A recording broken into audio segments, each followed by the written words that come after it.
WesWes Show. Before we touch on that, and before we touch on the NFL, I just want to talk about the big achievement that happened yesterday at Madison Square Garden.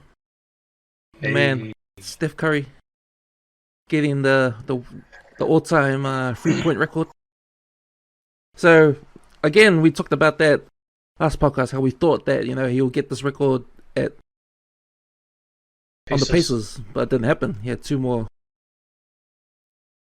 shots after the game, but it goes to show how much the Pacers and 76ers even fought hard to not get that record done on their courts. We were wrong about our projection for the Pacers, but I'll start with you, Ash.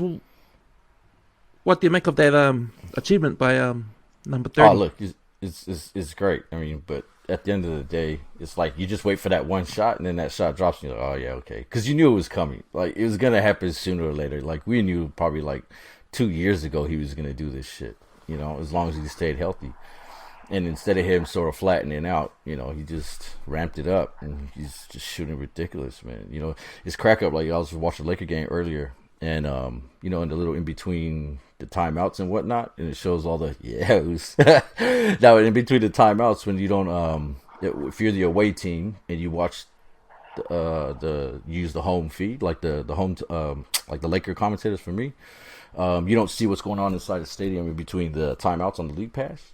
And they're just showing all these Steph Curry highlights, man, of him just bombing these half-court threes and just buzzer beaters, and it was ridiculous, man. It was cool that they showed all that shit because, yeah, man. I mean, I like I said, it was cool, but I think it's cool he did it in the Garden, the so-called home of basketball and shit. But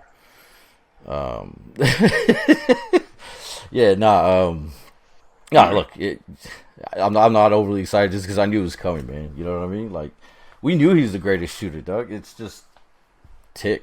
It's almost kind of like LeBron chasing Kareem, As long as he stays healthy, he's going to pass him as well. So, good on him, Take my hat off to him. Give him a golf clap and shit.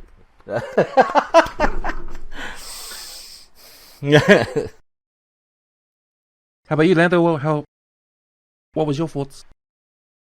Oh man, I think we were talking about it last week, Eels, and I think the layer is just how many games he's done it in compared to Ray Allen, and it's shucks, can't even remember, but it's some ridiculous less than half or something.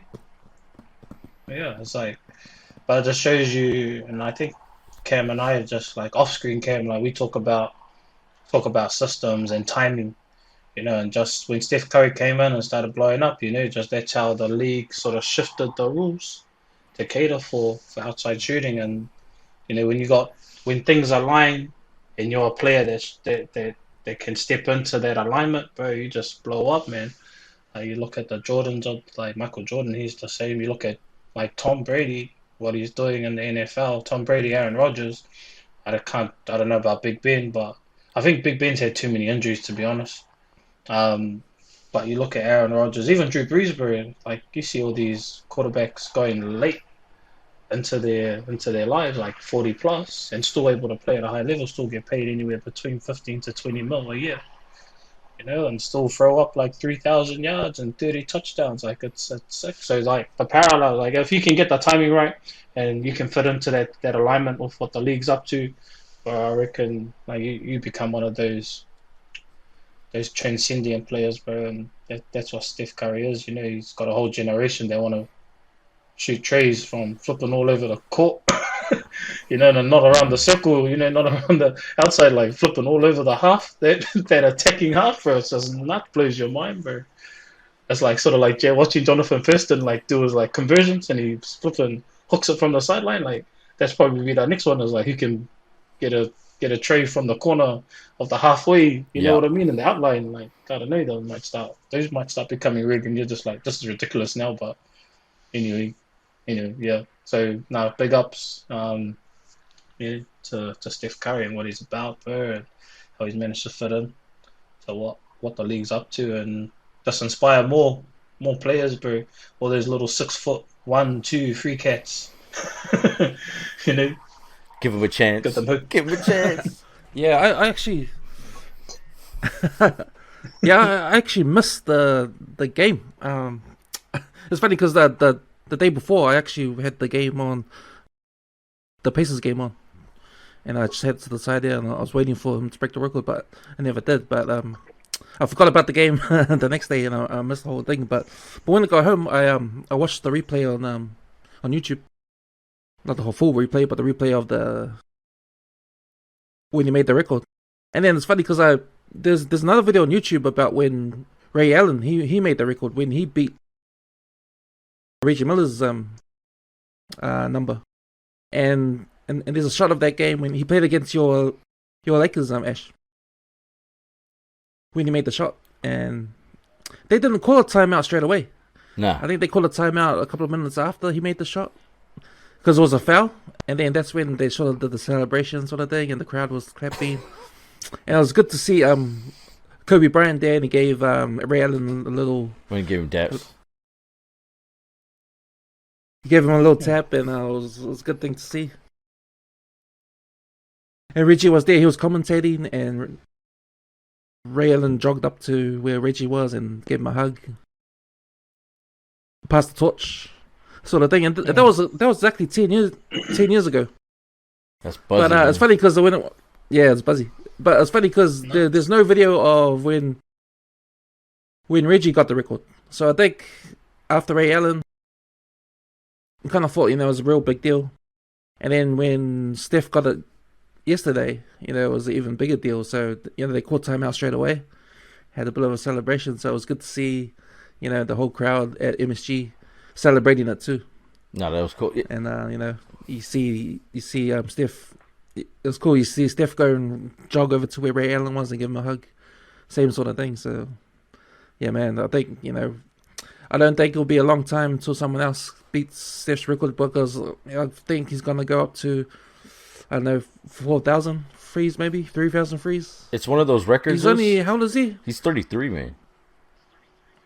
Yeah, he's young as that's the thing. Like I reckon, I think to me the most amazing, like the coolest thing about it though, even though I wasn't overly excited, is that that's probably the last time that record is going to be broken. Like now it's just like, let's see how many threes this dude can rack up, and it's just going to be that record up there that nobody's going to touch. I mean, maybe eventually somewhere down the line in 50, 60 years, but not in the near future, man. Nobody's going to touch that record. Like, that's insane the way he shoots. Unless LaMelo goes on a similar tear, someone like that, but from the get-go, I don't know if a lot of younger guys today are going to have the longevity that you find of some of the players we have sort of yesterday, like the guys that are in their 30s now. Just because of the pace of the game now, how long are their bodies going to last? Guys like LeBron and Melo, these guys that are just there, still going. But nah, Steph, man, I can't wait to see how many he makes when he finishes. Like I think that's the exciting part for me. Is let's see how many he can make.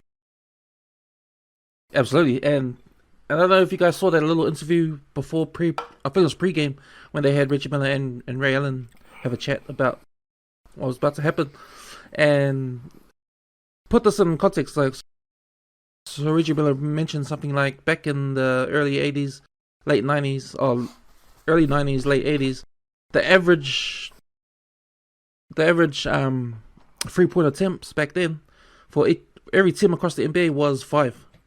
The whole team. Just 5. It was the whole team. Team. A game. Average of 5 3-point attempts. Compared to these days, I think they said the stat was 34 was the average 3-point attempts. So and they talk about Steph Curry changing the game. He's a big influence in the game, especially with the 3-point shot.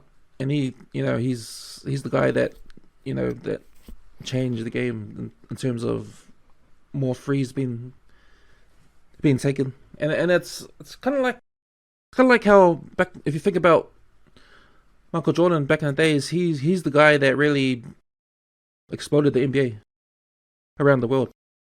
And I think with Steph, he's done the same thing in terms of the 3-point shot. He's made it such a spectacular thing. It's like how Dr. J, he made the slam dunk. Yeah. He made slam dunk famous around the world. Steph Curry has done it with the 3-point shot. and he's made a lot of kids. He's made a lot of kids, love the game of basketball because of his highlights and that. He's fucked up the shot, man. So he's fucked up teaching the kids how to shoot. You watch these kids nowadays, they're all flicking it from their chest, and you're just like, nah, you gotta raise it up a little bit higher, and they just look at you and they flick it from the chest and it goes in. I'm like, oh, you can't talk shit because they're making it, man. But Lando touched on something before about the perfect timing, man. Like that system that he plays in, the way it came up, it's a 3-point shooting system. Even before he was considered, the greatest shooter of all time, it was the Splash Brothers. Remember, and they all shot at a high tick. I mean, who knows if Clay never got hurt, how many threes of Steph's would he have had? You know what I mean? Because he's the one shooting at a high tick. I think at the beginning of the year, Steve Kerr said something crazy like, oh, I've given the boys a green light to shoot upwards of 60, 65 threes a game. Like, a game. Like you said, it was supposed to be 5 a game. And you're cranking up like a gang of threes. Like, you've just green lighted a team to just shoot threes a whole game. Which is insane, but... Yeah, that's the times we're in right now. And if you look at the top 3 shooters right now, who's at the top of the table, you got obviously Steph Curry, Ray Allen, and Reggie Miller. 3 of consider them the best 3-point shooters and clutch shooters the NBA has ever seen. You look at who's coming up next, who's in 4th place, and that's James Harden, and I think you'll see him overtake Reggie Miller probably in the next couple of years if he's still there. But it's a sad thing for me because James Harden's not considered a pure 3-point shooter. If you know what I mean. Yeah. He's a like all-round scorer, and to have him at number 3 and Reggie Miller number 4 for me, it's probably a little oh, okay. Yeah, they fucked up the award. The times of yeah. They showed like the top 10 in there. There was a gang of current players on there. You're just like, man, they're racking it up.